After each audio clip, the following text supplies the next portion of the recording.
Why do ambitious people stay stuck longer? Most people think they need more motivation to hit their goals.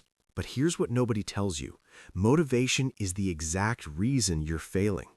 The people crushing it right now, they stopped waiting to feel ready years ago. In this video, I'm going to show you the 5 uncomfortable truths that separate people who dream from people who actually achieve, and why everything you've been taught about success is backwards. Look, I spent 5 years wondering why I kept starting projects and never finishing them. 5 years of buying courses, setting goals, and watching other people lap me while I stayed stuck. Then I realized something. I was playing a completely different game than the people winning. I was waiting for permission, chasing motivation, and wondering why nothing stuck. So I studied what actually works. Not the motivational garbage on Instagram, but the boring, unsexy systems that billionaires, Olympians, and top performers actually use. I interviewed 47 high achievers, read over 200 hours of research, and tested everything on myself first. What I found changed everything. Here are the 3 questions we're answering today. Why do motivated people burn out while disciplined people compound? How does being around excellence literally rewire what you think is possible? And what's the unfair advantage that multiplies your effort by 10x? Let's get into it. Here's the first brutal truth. You know what separates amateurs from pros? Amateurs wait for someone to pick them. Pros pick themselves. I have a friend. Let's call him Marcus. 2 years ago, Marcus wanted to start a podcast. He spent 6 months trying to get guests to say yes. Big names, people with platforms. Every single one ghosted him or said no. He came to me frustrated, saying, "I guess I'm not ready yet. I need more credibility first." I asked him one question. Who said you need permission? See, we're taught this backwards script from childhood. Get good grades so the teacher picks you. Build a resume so the company picks you. Wait for the algorithm to pick your content. Wait for investors to pick your business. Wait, wait, wait. But here's what Marcus figured out. Nobody gave Joe Rogan permission to start the biggest podcast in the world. Nobody gave Sarah Blakely permission to build Spanx into a billion-dollar brand with $5,000. They just started. So Marcus changed his strategy. He stopped pitching A-listers and started recording. He interviewed his friends who had interesting stories. He published every week whether anyone listened or not. He picked himself. Fast forward 18 months, 200,000 downloads per month, sponsors reaching out to him, and those same big names who ghosted him, now they're asking to be on his show. The lesson? Stop auditioning for permission you don't need. The only person who needs to believe you're ready is you. Self-selection beats external validation every single time. All right, here's where it gets uncomfortable. You don't have a motivation problem. You have a systems problem. Let me tell you about the stupidest mistake I made in my 20s. I set this massive goal to get in shape. I'd wake up at 5 a.m., feel like a warrior, crush a workout, meal prep like my life depended on it, for exactly 9 days. Then I'd wake up tired, skip one workout, order pizza because I deserved it, and within 2 weeks, I was back on the couch wondering what happened to my motivation. Here's what happened. I built my entire strategy on a resource that runs out. Motivation is emotional fuel. It burns hot and fast. But discipline? Discipline is a system that runs whether you feel like it or not. Think about it like this. Your phone doesn't ask how you're feeling before it charges at night. Your bills don't wait until you're motivated to pay them. Your heart doesn't stop beating because you had a bad day. High performers don't rely on motivation. They build systems that remove the need for it entirely. So I rebuilt everything. Instead of I'll work out when I feel like it, it became gym bag by the door, alarm across the room, workout buddy who'd roast me if I flicked. Same time, every day, no negotiation. The magic wasn't that I suddenly got more motivated. The magic was that motivation stopped mattering. The system ran whether I felt like it or not. Here's your action step. Take your biggest goal right now and ask, what system makes this automatic? Not inspiring, not exciting, automatic. Because systems compound, motivation evaporates. Now this third one is wild because it sounds like fluffy advice until you actually experience it. Your environment isn't just affecting your results, it's defining what you think is even possible.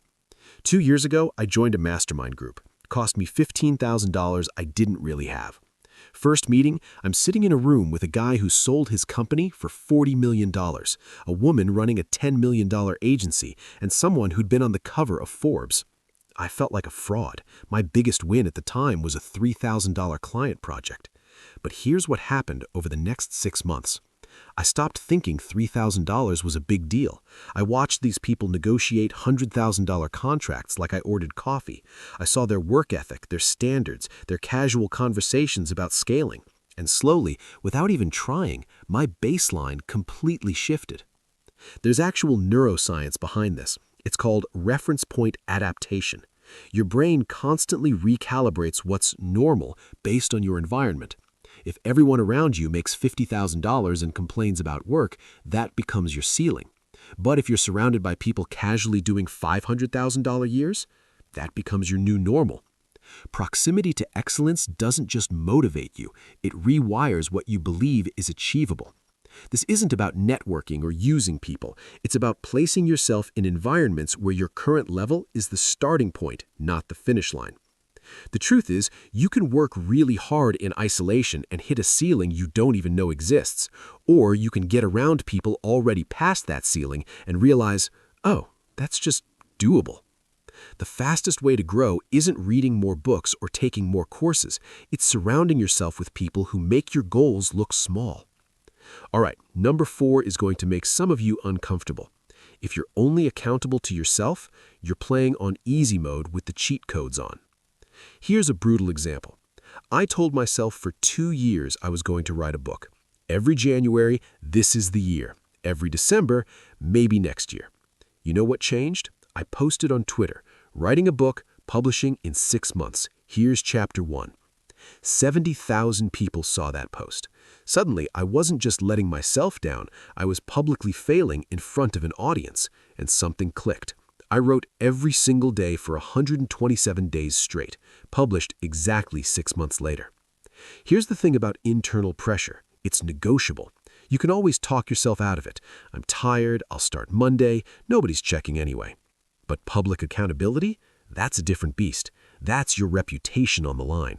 That's people watching. That's the difference between a private promise you can break quietly and a public commitment that follows you.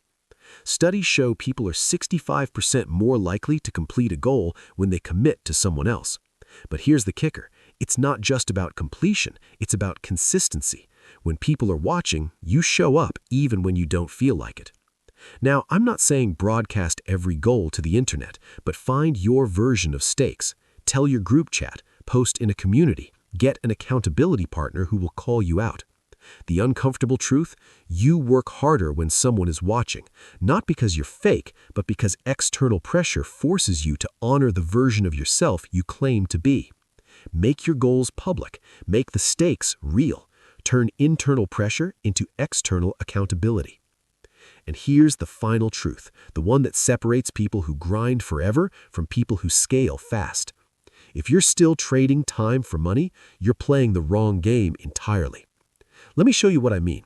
My friend Sarah is a brilliant designer. She'd work 60-hour weeks doing custom logos, making maybe $80,000 a year, burned out, exhausted, trapped. Then she did something genius. She took her 10 most requested logo styles, turned them into templates, and sold them online for $49 each. Imagine this. She made that entire package in 2 weeks. Last year, that template library made her $340,000 while she slept, while she traveled, while she worked on other projects. Same skills, same effort up front, but she built leverage. This is what people miss about technology. It's not just tools, it's multiplication. One video reaches 1 million people. One course sells to thousands. One automation handles what used to take 10 employees. The old game was work harder, make more money. The new game is work smarter, build systems that multiply your effort by 100x. Here's your lens for this. Every task you do regularly, ask yourself, can this be automated, templated, or systematized? Because the goal isn't to work less. The goal is to make your work compound instead of evaporate. Write an email? Turn it into a template. Answer the same question 5 times, make it a video. Build something once, sell it infinitely. Human effort plus technological leverage equals exponential results. Without leverage, you're just grinding. With it, you're building something that works while you sleep. So, let's bring this home.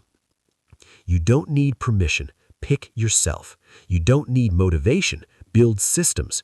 You don't need to figure it out alone. Get around excellence. You don't need to stay comfortable. Make it public. And you don't need to trade time forever. Build leverage. Those 5 truths, they're not inspirational, they're operational. And the people winning right now already know this. So next time you catch yourself saying, "I'll start when I'm ready," just remember, ready is a place you arrive at by starting, not a place you wait to feel. Wild how that works, right?